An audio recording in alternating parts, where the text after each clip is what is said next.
All right, we see a huge head of Yankel. Let me fix that. Yeah. Um, all of these need to turn off. Oh, that's me. And then this one needs to be subregion select. All right.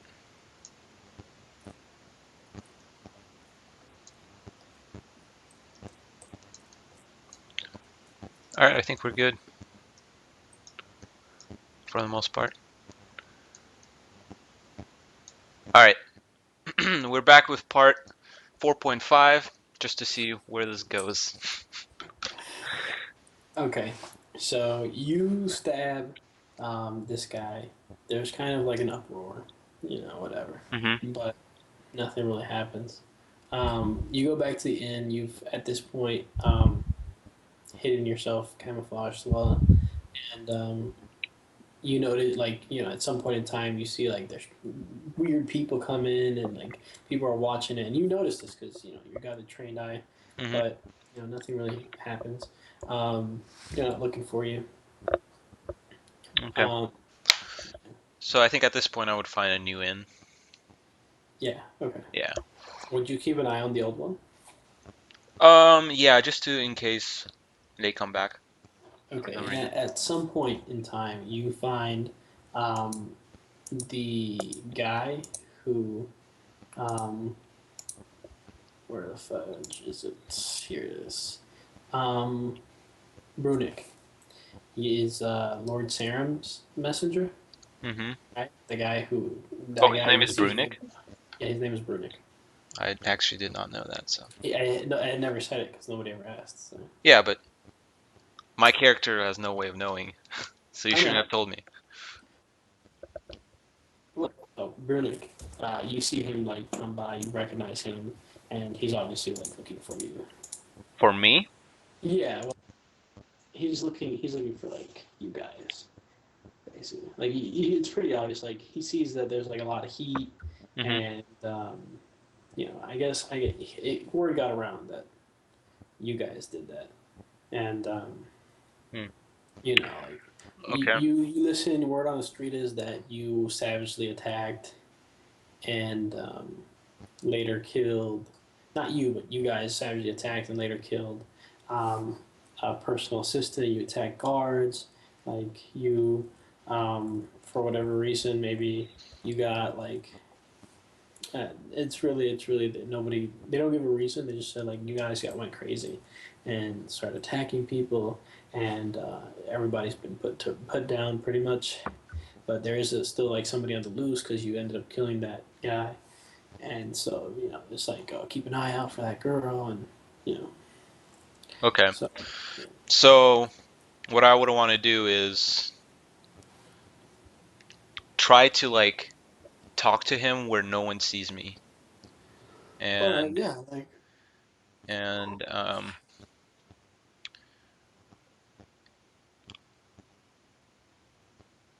and that.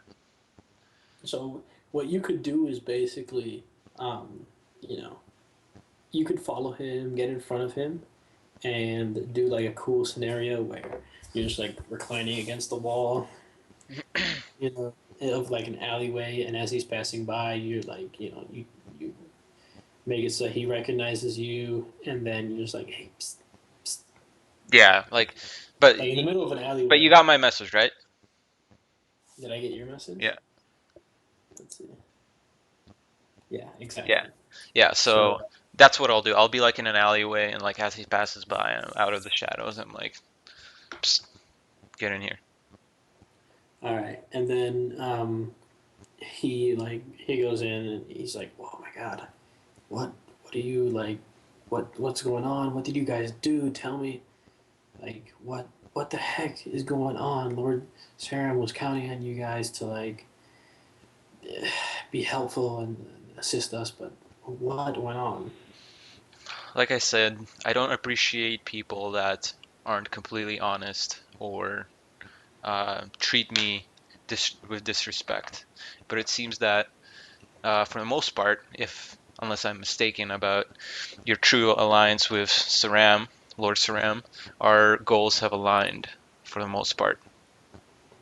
Well, I'll tell you what. I can understand how you feel about Lord Saram. He can be a well an asshole sometimes, but if there's one thing I've learned, he's relatively true to his word, and he means pretty well. I think that's why I'm working for him. I've been working for him for a couple of years now, and he's never double backed on me or betrayed me, and it seems like he's got a pretty good head on his shoulders. Besides his attitude, it can be a bit rough. I know.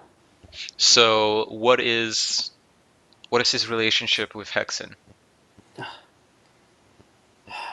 Well, we didn't lie to you when we told you that um, Lord Hexen was out to get you guys. I doubt if this is the way he thought it was going to go, but Get uh, us? What do you mean by get us? yeah. So this is what's going on. I told you what happened with the bandits, and I hear that now they've actually been there was a mercenary group sent to attack them, and they were actually just like they attacked the camp, and only a few survivors made it out. Is what I heard. But um, basically, Lord Sarum wants to put this into the light, and in order to do so, um, we need evidence that these bandits aren't actually bandits; that they're refugees. And if we can get some of them in the city, if we can um, tell the public exactly what's going on, then they'll turn on him. And once they turn on him, Lord Sarum will capitalize on that to overthrow him as mayor and become the mayor himself. You can see why Lord Sarum wants to do this. I mean, being the mayor of this town is like being the king of the country, basically, and he wants it for himself. It's you know, but if you help him get there, he will reward you greatly. And on top of that, I don't think that he is the kind of person that would ever turn back aid turn back on his responsibilities like Lord Hexen did to these villagers. The only reward I'm interested is to see Hexen's blood. Yes, and you will, and you will. This is this is. He actually leans in real quick. He says, "Have you ever seen the movie The Count of Monte Cristo?" No, but I started reading the book. That was a long time ago in a galaxy far, far away. And he says, "No, there is a revenge that is sweeter than death, and that is the slow disintegration of an individual as they eat themselves from the inside, and that is what." Oh, you lagged out. Say that last Oh, part again. and which from where? There's other ways of killing people, or Okay, other of revenge. there's a revenge that's sweeter than Yeah. death, and that is the slow crumbling of a man's spirit as he eats himself from the inside, as he consumes himself completely Mm, from within, yeah. and that is the fate that Lord Haxon deserves. Hmm.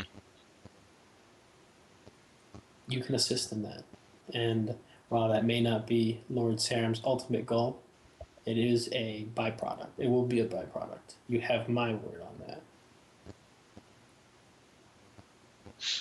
Very well.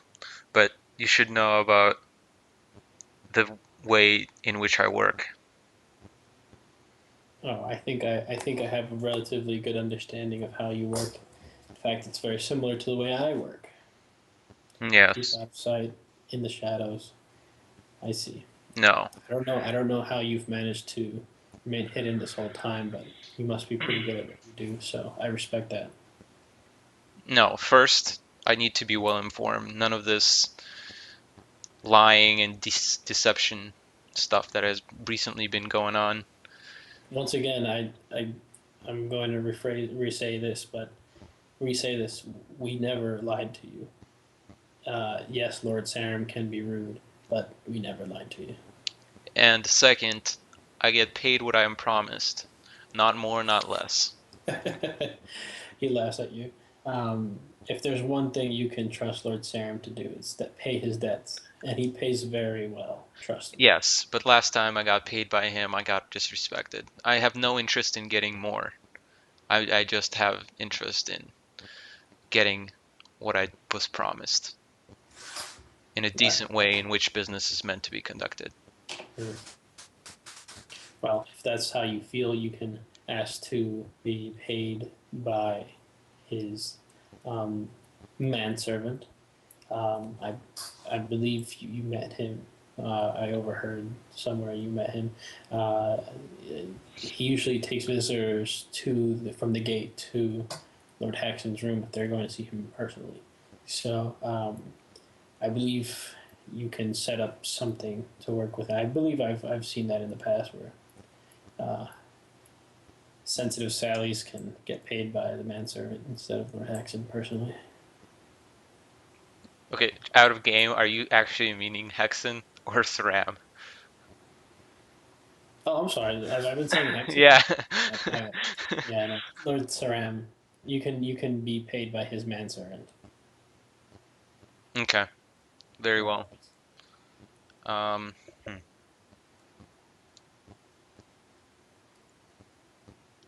shit. All right. What would you have me do? He says, um, we will find individuals who have the same lust for Haxon's downfall. People who have been uh, mistreated by him and his thieving ways. And once we can get a group of people we can trust, we can go searching for those survivors. If they're still out there, and we can get even one of them, we can use that person to prove that Lord Hexen is doing extremely evil things. And with the weight of Lord Sarum behind us, uh, it's very easy to see. We can actually use what happened to you and your friends as proof against Lord Hexen. We can say that he, attempted to double cross you, and uh, I would prefer to myself to stay out of the politics. I have no interest. I just well, want to revenge, whichever way you can offer me. If I must come in and into the game, I will. well, we'll see what we can do. Um, Like I said, I'm I've more of a killing weapon rather than a government destabilizer. I understand. I understand. Well, I can do nothing but thank you for your help. You will be instrumental, I think, uh, in Hexen's downfall. Very well. Once you find the men, send them to Tinkertown and tell them to give the bartender a red handkerchief. Tinkertown, is that what the fuck we called Yeah, that's what you called it. it? So lame. All right. He actually is like, I don't think you should stay there, even with your. I don't know how you've managed to escape, but don't stay there anyways. Like that's not where. That's already got a lot of eyes and ears on it. So it'd be better if you go somewhere else. All right, I'll just give him a another bar name, the one I was staying in. All right, fine. Yeah, That that's one's fine. called uh,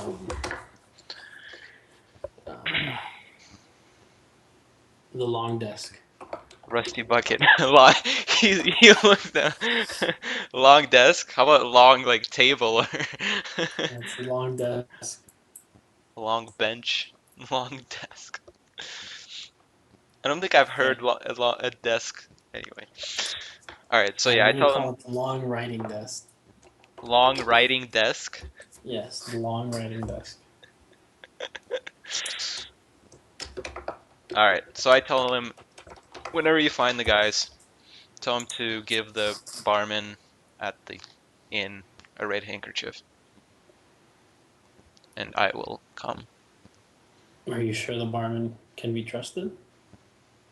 Oh, trust me, he won't be involved. Okay. By the way, my name is Brunick, and he extends his hand to you. Um, yeah, I'll shake it. Okay. All right. And at this, he turns around and he leaves. Okay. So then what I would do is go back to that tavern and the rest until our next session when the party actually comes in. I will be waiting every day in the bar looking at the like in a shady corner and looking at the bartender waiting for that red handkerchief to be passed. Like a boss. Yep. All right. By the way, can I like get like a wisdom bonus for staying out of that fight or something? Dude, if you had not stayed out of the fight, everybody would have survived. You get like a wisdom, like Okay, that minus was one. that was after. That was afterwards. But initially, it was a smart idea to stay out of fight. I did not want to. I did not want to fight. I don't know why those guys Dude, did. when you were like, I'm gonna get on the roof, and I'm like, thank God, at least he's gonna do something. And then you're like, oh wait, no, no, I'm not. What the fuck are you doing? No, like You could have let that's the everybody whole die. thing with Xenia. Like I told you this when I was creating the character, and I don't care if they hear this part, I guess. She only kills when she has to, or like if she feels like she's been betrayed. She won't kill like every random bystander. That's why she stayed in the shadows and waited for what's his name? Marcus to come back. Whatever, dude. And besides, it was five guards. So Yeah, but there was and three, four. how was I supposed to know the freaking guy was gonna poison himself? That's so funny. So I literally had written down the first one is an unknown potion and it's really good, and the second one is an unknown potion and it's really shitty. I'm like, do you want to take the first one or the second one? Let's try the second one. I'm like, fuck. That's Oh man, awesome, dude. that was so funny, man. Oh my god. All right, so that's good. Well, I guess we'll Yeah, be streaming the character creation soon, sometime before next yeah. Thursday when we're playing. If anybody's still watching, you can go ahead and well, go ahead and do your outro and then I'll shut up. No, you do your outro. This is my channel. I'm the last to outro. Okay, fine. If you guys like what you see here, you like my DMing style. I didn't really showcase any cool DMing skills, but whatever. You can go ahead and check out my YouTube. It's Hey, I'll, improvisation. Best uh, DMing tool ever. yeah, but you can't teach that. You I'm gonna can. go ahead and type my YouTube in chat. So and I'm also on Twitter, and I'll be, I post any new videos that I make on Twitter. I do videos on Pokemon trading card game online. I do informational D&D videos, tips, tricks, how tos, kind of thing. And I will be soon making some League of Legends videos. So if you like any of those things, um, go ahead and visit my channel, follow it. You can follow me on Twitter. Also at Hope Trade. I'm gonna write that down too. Can I play with you? I'm really And noob to what? to Leagues of Legends. You're Even though I gonna hear fucking me. hate it. You're gonna hear me rage so hard. Yeah, I'll do it. Yeah, no, it's actually a really bad. It's so funny. It's a shitty game until you get to like level 30, No, like and then Miles. He said he was like rank 100. I don't know if I told you this, but the difference between him and like the number one in Australia was literally like how many hours he played. That's the only oh difference. yeah, but I don't understand even how that works. Like, what does him playing a lot of hours have to do? No, like if you play a lot of hours, you win more games, plus you get a higher rank. So that's the Uh, only difference. It doesn't mean yeah. his skill is better. That's Mm, what I'm saying. the thing is, you get like there's a hidden ELO like a rating, and it doesn't matter. Like there's people who are in bronze and they play with people who are like in professional, because they like purposefully lose their like qualifying matches, but they Mm, win everything else, that's and gay. then and then they just keep climbing ELO. And so like your rank really doesn't have much to do. It's all about you're hitting yellow and if you're good. All right, well, guys, that's that. For my outro, I want to thank once again the viewers. It's a slow process of me climbing up the viewer list, but so far I think I've hit 90 followers today, which is amazing, guys. Thank you. Um, we had like 17 viewers today, which was amazing, and nah, that's not right. People are doubting me. That's fine. Um, uh, thank you guys for watching very much. Please follow me on Twitter, OSS underscore NITE, to get updates on that. Like I said, I've got my new Tale of Maros posted on Roll20. You can find that pretty easily. But we only probably have two spots for that, so it's going to be very, very thin. The spaces are going to be very thin. And I can't wait for that, but that's going to start after spring break. Please follow me on Twitter here if you haven't already. Go to my YouTube to see all the VODs and catch up on this story. And I can't wait until the next one. This session has actually been amazing. So Yeah, I I mean, loved it. I I told you guys at the beginning, I am not afraid to kill characters, and so Yeah. Well, you, that's fine. It's cool you live and you learn. because actually Maros last session it was the only I think the only reason why people like left was because I killed Heidi's character off. Yeah. Yeah, like like no, they pissed off a lot of people. They stole those gems, remember? And then a ghost came and attacked them. And then while Miles was out, I rolled a 20 on a check to see if some random bandits would come over. Oh And my god. they were 3 against 1. I mean, 3 against 7. And they actually killed all of them, but Heidi died because she bled out. And it was crazy. It was an amazing fight. It was awesome. Awesome session. But yeah, Kalen died. So anyhow, that's a bit about my other thing. Yeah, thanks for watching, guys, and we'll see you next time.